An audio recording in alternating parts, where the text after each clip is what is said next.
dafa am benn wax boo xam ne président de la république bii fi ne daf ko waxoon ci Orange maa ngi koy baamu lépp loo xam ne xeex mayu la ko jooy du la ko may.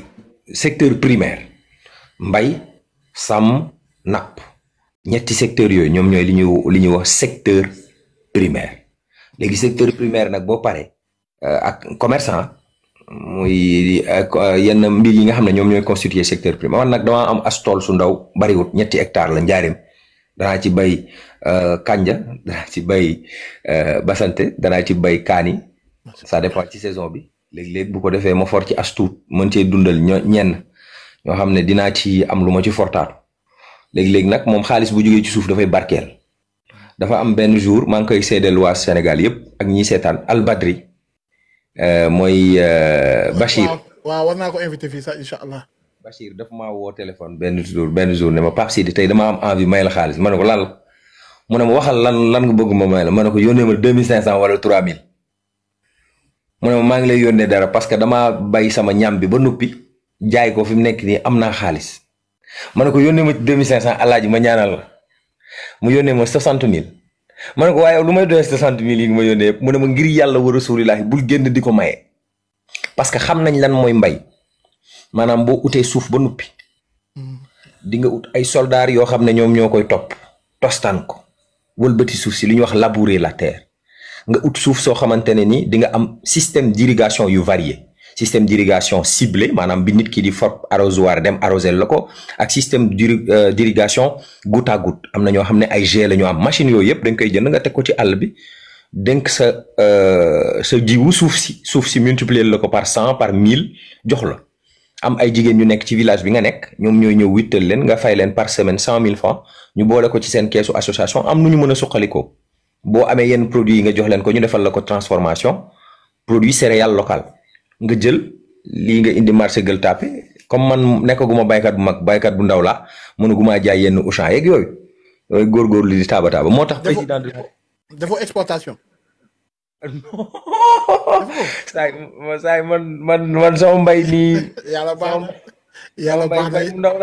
yàlla baax na mais insister foofu ci président de la république jour bi nga ko invité parce que man parfois damay xalaat comme avant bi ma la waxee dama lay invité ma ne Pape Sidi tey bu toogee wala doomam xala xool ne mas ngaa toog ak kii di actuel président de la république tey nga doon waxtaan ak moom tey ñu wax ni rek tey Diomaye bi nga njëkkee toog ak moom c'est-à-dire nga wax ak moom ak tey nga ko gisee lan nga gis ci moom par exemple lan nga ñu mën a wax ci moom yow mi nga xam ne yow jege nga ko te xamoon nga ko. waaw c'est une personne avec plein de valeurs nit ku bari valeur la nit ku ma xamoon dey mooy Diomaye man bon excusez-moi bu la procureur di autosaisir Joms laa ko doon Joms nit ku bari valeur la dafa ameen problème mu ndengeleer bi et on en avait parlé dans Good Morning. ma dogal la foofu parce que foofu jamono jooju ñu bari bëgguñ ko woon jël ci yenn plateau yi yow nga am xaw ma lan courage ak jël ko xaw ma lu tax jël ko ci teg ko ci plateau te ñu bari bañoon jamono jooju parce que man après am naa lu ma ci xam. loolu nga def nga jël risque boobu. man moom yooyu garaawul moom pour ay am courage ak affaire yooyu noonu. yooyu moom garaawul. man j'ai partagé des plateaux avec Pape Alé Niang j'ai été présenté naa émission yoo xam ne Pape Alé Niang daf si doon ñëw di chroniquer présenté naa émission yoo xam ne Pape Djibril Fall daf si doon ñëw di chroniquer donc man yooyu c'est pas grave man garaawul mënut a rëy ba gudd ma ba jaaxal ma mu mënti toll daal communication la tu as envie de faire passer un message tu penses que tu es dans l'injustice saa yoo ñëwee wax ma ko danaa la jox kàddu et chaque jour j'en fais chaque jour ma def ci sama kéemtalaay kattan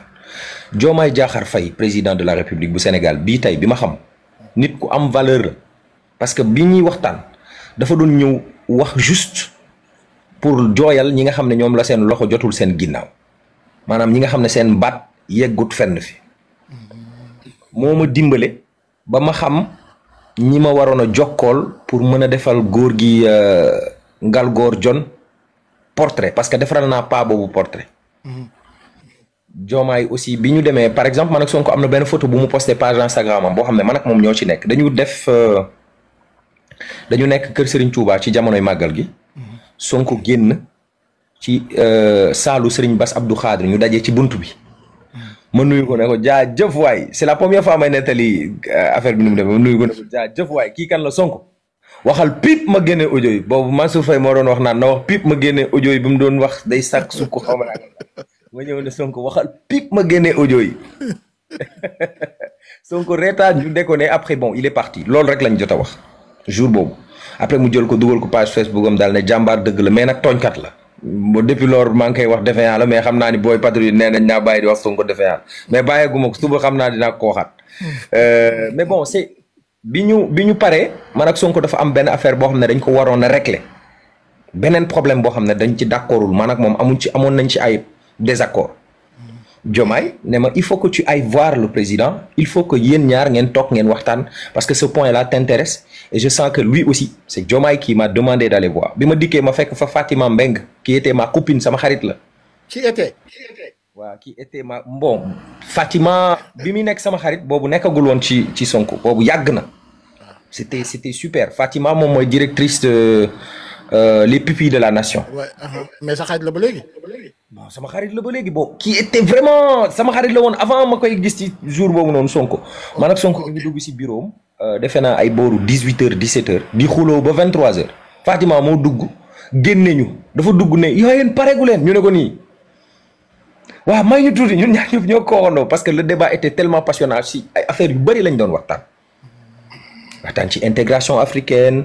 waxtaan ci politique u Sénégal waxtaan ci société yi nga xam ne ñu ngi ingéré wu ci réew mi on a vraiment parlé de pas mal de choses am na ci yoo xam ne yu bëri secret la li bi ñu waxtaanee ba pare après Fatima dikk ñu taxaw ma génn taxaw mbala ko daal ne Sonko mii ngeen di gis nii moom mooy nitu Thiès la quoi tu vois un peu on a déconné en fait c'était juste pour te dire que c'est le président de la République qui m'a présenté celui qui était prédestiné à être président pour moom mooy le destin il fait les choses yow loolu contrôlé woo si dara et puis ma mën laa xamal ne la billahi wallahi taala bon Diomaye c'est quelqu'un de passionné maanaam bu bëggee benn affaire daf koy def gis nga lim réponse bi mu tontu tubaab boobu naan ko est-ce que vous seriez choqué de voir les militaires sénégalais en France da ko gëm c'est-à-dire loolu bi mu nekkee xale ba léegi mu ngi koy préparer da koy c'est-à-dire c'est une personne entière Diomaye c'est une personne entière nit ku baax la mooy li Sonko wax naan nit ñi dañoo am chance ba dal ci moom nit ku baax la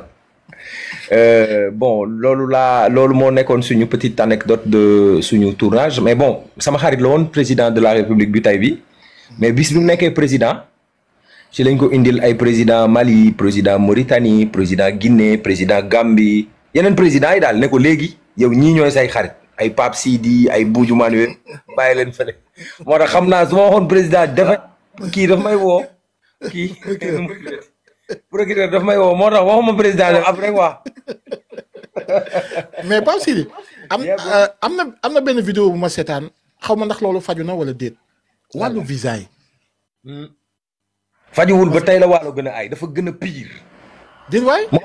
l'ennemi du Sénégalais c'est le Sénégalais. maanaam li tax tubaab yi daan jàpp suñu maam yi di jaay. ñun sénégalais yi ci suñ bopp ñun ñoo ko doon def maanaam sénégalais yi ci seen bopp ñooy pire ennemi wu sénégalais tu te bats pour les sénégalais vont se battre contre toi pour préserver l'intérêt personnel crypto personnel maanaam li may faral di wax naan dafa am ñoo xam ne nasaraan si dañ leen jàpp teg leen bërëb ñu nekk seenu xaj dans le sens où buñ ne mu daw ñëw ñu ne ko assis kuti mu assis debout kuti mu debout c'est aussi basique que ça c'est-à-dire mbéjum kanam boroom a koy fajal boppam mënoo nekk ci suñum réew léegi boo bëggee waxuma la visa bi de boo bëggee rendez-vous da ngay fay 500 000 ay sénégalais di ko subir dans l'absolu silence total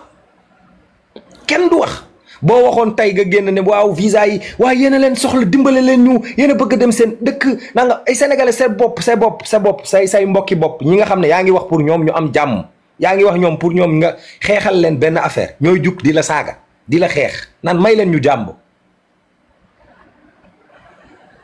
loolu avec dans un pays comme ça comment tu veux que les gens ils se développent mënoo si dara c'est-à-dire man dama ne damaa bëggoon a dem France amoon fa concert doon laaj visa pour juróomi fan joxuñ ma ko te dañ maa waxoon ne ma dañ may jox naa leen jox 90 000 pour ñu dugal ma rang VIP xaw ma mooy biñ may joxe café VFS ñu toog ba mu neex leen ñu ne ma léegi man temps bi ma soxla woon visa bi passé na concert bi demuma perte naa foofu sama xaalis affaire yooyu ma ne garaawul léegi man comme événement bii di ñëw dama nekk ay marque yoo xam ne seen ambassadeur la dama war a dem bitim réew nañ ma jox sama passeport bugguma sax mu am visa ñu ne ma léegi da ngay bind mail VFS. VFS bind mail avant nga jot sa passeport rek. avant nga jot sa passeport nga bind mail VFS après VFS bind mail ambassade France ñoom ñooy xool heure bu leen neex ñu jox la ko ñoom amul garantie de tontu ma ne leen loolu lan la yéen bi ma leen soxlaa mais wax dëgg yàlla affaire bi méttéwul nii dimbali leen ma ngir yàlla sama waa ji jox leen ma sa passeport bi dama ko yittewoo dama am fu ma war a dem comme lee moom perte naa ko ba nuppi lii maa ko moom koy dimbali leen ma ci. ñu ne ma non ça ne se passe pas comme ça c'est pas nous qui décidons VFS. J'ai dit mais qui décide on me dit l'ambassade de France ma dem ba foofu ne leen waaw yéen du ngeen ma jox sama passeport bi fekk fa benn gardien boo xam ne bu ma yuuxoo yàqal ko moom parce que moom mën nañ ko cee dàq te père de famille la xëy na foofu lay daanee dooleem bugguma koo toroxal bugguma koo may riir affaire yooyu ma dem def sama benn publication ci internet bi sénégalais yi ci seen bopp ñoo ma doon saaga ndey Mouhamed billahi wallahi taalaahi naan ma xamoo leen ndey seen bopp loolu lañ ma doon wax. Vous pensez que vous êtes au-dessus de tout le monde. Mais non, mais moi, ce que je suis en train de demander, c'est un dû. C'est quelque chose de basique. Je demande mon passeport, point barre. Ils ont leur pays. Moi, j'ai le mien. J'ai voulu aller dans leur pays. Ma tooñ ma juum maa ngi leen di tuubal am na ay doomi Sénégal yu nekk foofu noonu ñoom am na seen ay doom yu nekk fii waaye dama bëgg rek ñu jox ma sa passeport jarul ñu may saaga ay sénégalais seen bopp ñoo ma doon saaga. waaye kii xamul na di la saaga di la tifaar ay saaga yu ñaawa ba pare yow ñooñu bu ñu nekkee ci problème après ñoom ñooy bëgg yow nga waxal leen. that's it da ngay dem ci benn ambassade boo xam ne 4 heures du matin la ñuy jox rendez-vous nit ñi 4 heures du matin ñu rang mag ndaw góor jigéen personne connue personne pas connue autorité pas autorité vous faites la queue d'or vous n'avez même pas fu ngeen di toog dama soxla jaar ay dégage Ndiaga dama soxla jaar mi def yaram mu ne ñëw fii si live bi waay dama je suis en train de dire quelque chose de sérieux ayca baal ma ni ñooñu dañ lay teg si buntu ambassade bi yow ak kuti la ñemale maanaam lijjanti wuñu la weguñu la faale wuñu la maanaam àqu nit human right droit de l'homme bu fekkee woon seen boobu dafa war a def rapport daal ne fii la manière dont on traite les gens c'est inhumain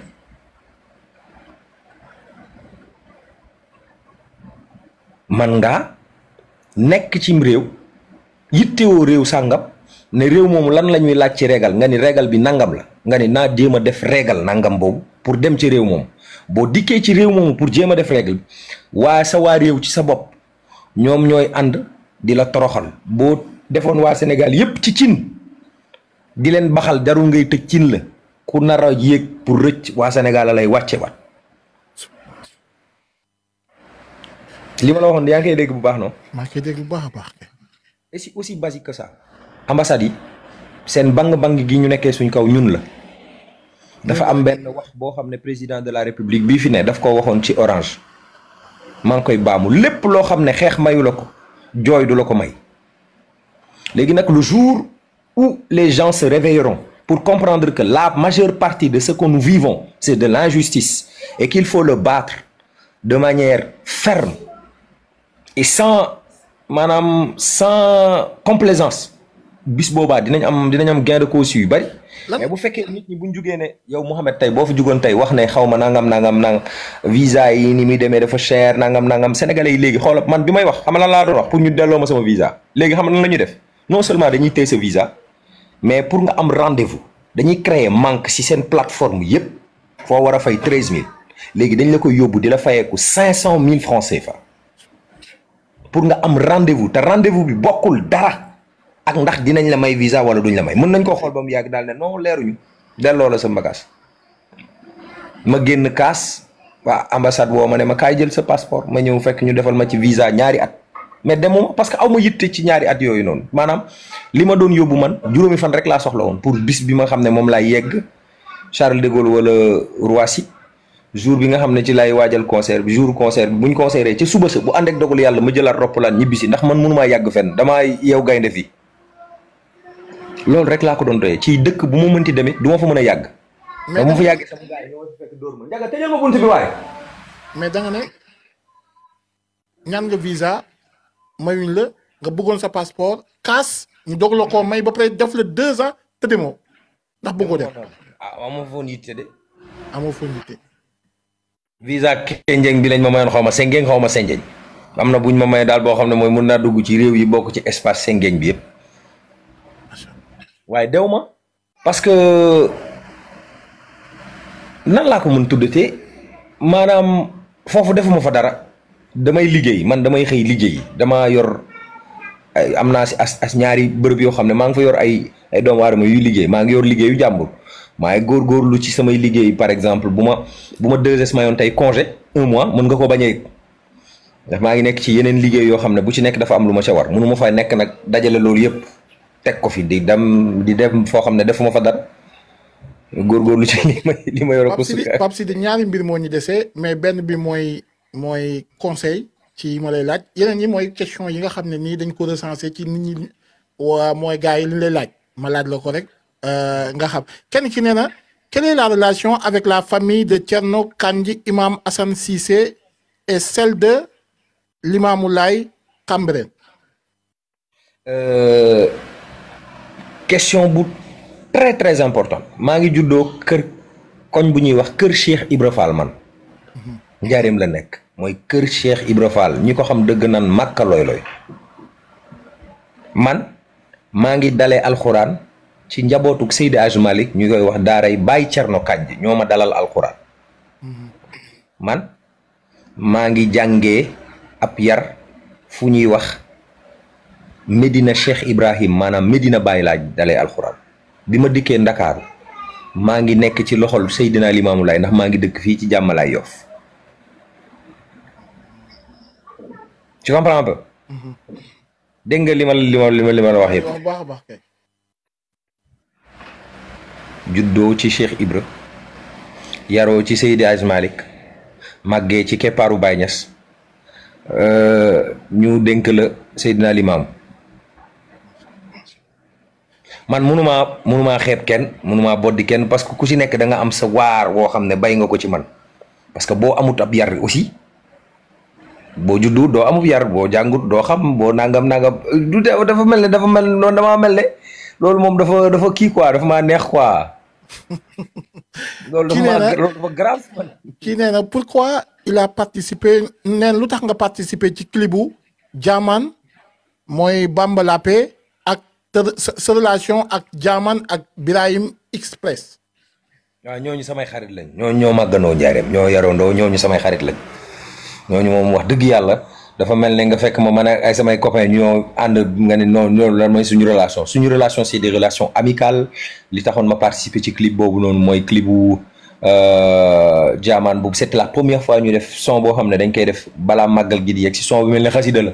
te pourtant musique la c'était vraiment bien vu par la suite nag il fallait donner la chance à d'autres man moom bëgguma génn clip des fois gars yi woo ma dama kaay ñu génn clip ma leen da ngeen may fay wala du ma génn clip mais c'est juste pour dire non de manière polie et correcte en fait. kii nee na ban affinité nga am ak Ngaaka Blindé on l'a vu après sa libération Ngaaka mooy ngay jooy. waaw boobu dañoo sonnoon ci kii bi nag dañoo sonnoon ci affaire bi maa ngi nuyu procureur Ismaïla Diallo ak gars yi nga xam ne àndoon nañ ci xeex bi dañoo sonnoon ci xeex bi moo tax bi Ngaaka génnee c'était un sentiment de soulagement c'était un sentiment de ouf bi may jooy boobu xol bee fees boobu maa ngi gis ne effort yi ñu doon def am ay nit ñoo xam ne dañu bokkoon ak ñun hip hop bi naan du dëgg booy bi sàcc la booy bi day trafiquer on devait éclairer l'opinion préserver son image et extirper le gosse des dents de requin xaw ma ndax comprendre nga li ma wax wala. on devait préserver son image parce que am na ñoo xam ne lu ñu bëgg wala lu ñu xam mooy jéem ko yàq te moom ay faux billets la doon defar clip mooy photocopie. am ñoo xam ne dañ naan booy bi trafiquant la di ko yàq. ay nga bëgg Sénégalais leen nga bëgg leen sa ay mbokk ñu bokk si hip hop bi ñoo doon wax loolu. nga bëgg leen a layal am na ñoo xam ne dañ doon xool benn ndaw boo xam ne mu ngi dem bay waaj a meññi ñu ne non kii nu mu nasaxee rek mu gën ñoo baax léegi nag nga war a jàkkaarloog justice war leen a jox ay argument war leen a jox ay éléments de preuve war leen a ñaan clémence aussi parce que à un moment donné tu es à bout de souffle parce que liñ lay reproché yaa ko def yaa jël machine imprimer si ay billets yoo xam ne c'est des billets de banque moo am prérogative wu defar ko mais yow yaa ngi doon jàpp ne comme li nga gis si clip bu américain yi affaire guerrier la ça aurait été toi nga dugg si mais on leur a dit nul n'est censé ignorer la loi maanaam fii ci Sénégal dañ ne kenn warta réere yoon waaye léegi ma laaj leen fan lañ ñuy jàngale yoon da ngay dem ba dal ci rek ah kii kat lii mu dal nii moo tax à chaque fois à chaque cas da nga ciy jàngee yoon loolu rek moom mooy sa seule issue nul n'est censé ignorer la loi mais personne ne nous enseigne la loi loolu moo taxoon saa xol fees nag. Pape Sidy foofu man sama question bopp la ma bëgg nit ñi xaw cee mën a jàng dara Ngaaka Blindé yow amoo jot Ngaaka Blindé dugg na ci problème nga xamoon ko avant muy dugg ci problème bu la neexoon continuer sa liggéey bàyyi ko buñ ko bàyyee baax na buñ ko bàyyiwul baax lu tax nga jël initiative wu dem jàpp ci ba mu génn fi mu toll nii yow ak ñeneen yow sa wàllu bopp nga jàpp ci ba mu génn après nag nga commencé di jooy lan moo waral nga def loolu te bu la neexoon nga bañ ko dem mu bañ la cee fekk. waaw wolof Njaay nee na genn golo gudd na waaye loo ca laal borom yëg ko Ngaaka nag wax dëgg yàlla dafa bokk ci ñi nga xam ne suñu bopp la dañoo bokk maanaam toute la communauté hip hop dafa am loo xam ne ñoo ko bokk loolu nee naa leen bu daloon Dip wala mu dal Elzo wala mu dal Omzo wala mu dal Akhlou Brick wala mu dal keneen ci ñun dañ ko doon taxawoo même taxawaay bi léegi nag relation yi ñu am dafa nekk ay relation yu humaine dafa nekk ay relation de personnes yoo xam ne on a grandi ensemble ku ci nekk si ñun da nga taxawu fenn sa morom il a fallu que mu am ay talent yu extraordinaire comme Dip nga jël leen wala ay Ngaaka Blindé ainsi de suite on a grandi ensemble il faut que ku nekk say bokk jàppale la te liñ naan la communauté hip hop il fallait qu'on soit là pour s'entraider il fallait que ñu jàppalante parce que bu ñu jàppalantewul kan moo ñu jàppale ñun. waaye nag tey wax nit ñi naan leen ñoo nangu ñoo tooñ ñoo juum jéggal leen ñu xamuñu woon ne lii ku ko def njombe nga nekk waaye li ci nit ñi di wax amul mooy ay trafiquant la da doon sàcc da doon nangam et puis lu ma gëm la ndax dama ko leerlu ci ay nit ñu fasanti ko ñu wax ma mu am ay sew-sew yoo xam ne loolu laa naan détails yi grossiste yi duñ ko lijjanti grossiste day jaay en gros rek bàyyi gars yi dem jaay détail de gars yu bëri dañuy détaillé rek mais détails yi moom boo duggee rek yàgg fi. et kii nee na son histoire sa histoire ak taximan bi. waaw. loolu rek la wax nee na nga wax ko sa histoire ak taximan bi nu mu demee. waaw dama am benn jour ma doon xeex ak benn taximan mu màtt ma waaw mais kooku léegi wax dëgg yàlla ruus naa di waxati ca loola ndax léegi dañoo déggoo lool. waaw. kii nee na sa relation ak Masseck Pathé Dia ak Pathé Ndongo Diagne. Pape Ndongo Diagne kooku moom moo nekkoon Pape Ndongo Diagne moo ma dalaloon Kaolack maanaam moom moo nekkoon sama njaatige Pathé Dia moom moo nekkoon suñu xarit buñ doon àndal moo nekkoon reporter ghetto yi génn na àdduna yàlla na ko yàlla yërëm Masseck moo ma jëlee rajo yóbbu ma 2STV ak kan la waxaat Masseck Pathé Dia